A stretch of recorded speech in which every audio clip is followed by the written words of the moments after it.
ഇന്ന് നമ്മൾ ഉണ്ടാക്കാൻ പോകുന്നത് വളരെ ടേസ്റ്റിയും വേഗം ഉണ്ടാക്കാൻ പറ്റുന്നതായിട്ടുള്ള ഒരു തക്കാളി ചട്നിയാണ്. ഉണ്ടാക്കുന്നതിന് ആദ്യമായിട്ട് നമുക്ക് കുറച്ച് കടുകും ഉലുവയും നന്നായി മൂപ്പിച്ചെടുക്കാം.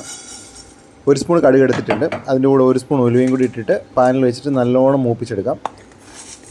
ഈ ഉലുവയും കടുകും മൂപ്പിച്ചെടുത്തതിന് ശേഷം നമുക്കത് ഫൈനായിട്ട് ഒന്ന് പൊടിച്ചെടുക്കാം. അതാണ് അതിൻ്റെ ഫസ്റ്റ് സ്റ്റെപ്പ് എന്ന് പറയുന്നത്.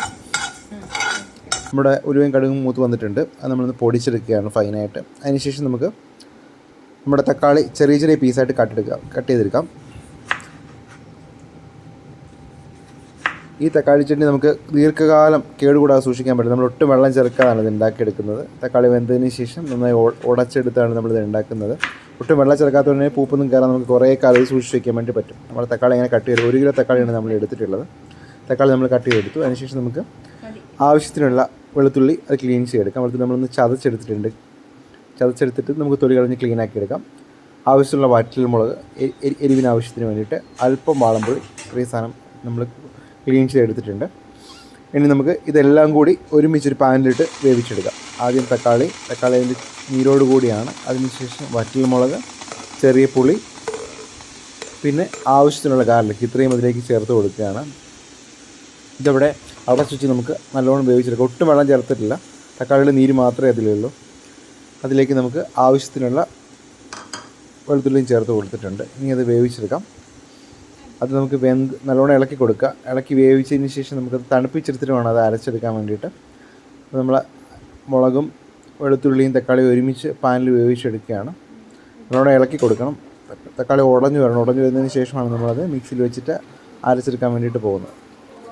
അപ്പോൾ ആവശ്യത്തിന് ഉപ്പ് ചേർത്ത് കൊടുക്കുകയാണ്. അതിനുശേഷം ഒന്നുകൂടെ ഇളക്കി കൊടുക്കുക. ഏകദേശം ഒരു 4 മിനിറ്റോളം വെന്ത് വരും. തക്കാളി വെന്ത് ഉടയാൻ തുടങ്ങിയിട്ടുണ്ട്. അതിനുശേഷം നമുക്കത് മുളകും വേകാൻ വേണ്ടിയിട്ട് അതും ചേർത്ത് കൊടുക്കാം. ഓക്കെ, ഇനി എല്ലാം ഒരുമിച്ച് ചേർത്തിട്ട് നമുക്ക് ഇനി അടച്ചു വെച്ച് വേവിക്കാം.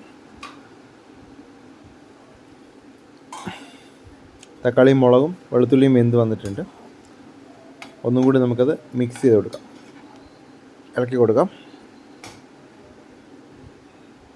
ഓക്കെ, തക്കാളി ഏകദേശം വെന്ത് ഉടയുന്ന സ്ഥിതിയിലേക്ക് വന്നിട്ടുണ്ട്. നമുക്കത് എടുത്തെടുത്ത് തണുക്കാൻ വേണ്ടി വെച്ചതിന് ശേഷം പിന്നെ ആവശ്യമുള്ള കടുക് വറുക്കാൻ വേണ്ടി എണ്ണ എടുക്കാം.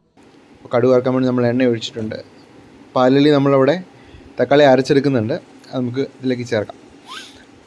കടുക് വറുക്കാനായിട്ട് കറിവേപ്പില, വാറ്റൽമുളക്, അല്പം ഉലുവ, വെളുത്തുള്ളി, ഇത്രയും സാധനം ചേർത്ത് നന്നായിട്ട് മൂപ്പിച്ചെടുക്കാം. ഈ സമയത്ത് മിക്സി നമ്മുടെ തക്കാളി അരച്ചുകൊണ്ടിരിക്കുകയാണ്. നമുക്കിതൊന്ന് മൂക്കുന്നവരെ വെയിറ്റ് ചെയ്യാം. മുളകിൻ്റെയൊക്കെ നിറം മാറി തുടങ്ങിയിട്ടുണ്ട്. നമുക്ക് അരച്ചെടുത്ത തക്കാളി ഇതിലേക്ക് ചേർത്ത് കൊടുക്കാം. നല്ല ഫൈനായിട്ട് അരച്ചെടുത്തിട്ടുണ്ട്. അത് നമുക്കൊന്ന് ഇളക്കി ഒരുമിച്ച് ചേർക്കാം. നമ്മുടെ തക്കാളി ചട്നി റെഡി ആയിട്ടുണ്ട്. ഇനി നമുക്ക് ദോശയുടെ കൂടെയോ ചോറിൻ്റെ കൂടെയോ ഒക്കെ കഴിക്കാം. കേടാകാൻ നമുക്ക് 1 മാസം വരെ സൂക്ഷിച്ച് വയ്ക്കാൻ പറ്റും. ഒന്നും കൂടി ചൂടാക്കിയെടുക്കാം. അവസാനം നമ്മൾ ചേർത്ത് കൊടുത്തത് നമ്മൾ ആദ്യം മൂപ്പിച്ച് പൊടിച്ച് വെച്ച ഉലുവയും കടുകുണ്ടല്ലോ, അതാണ് ലാസ്റ്റ് ചേർത്ത് കൊടുത്തത്. അതാണ് നമ്മൾ അവസാനത്തെ കൂട്ട്.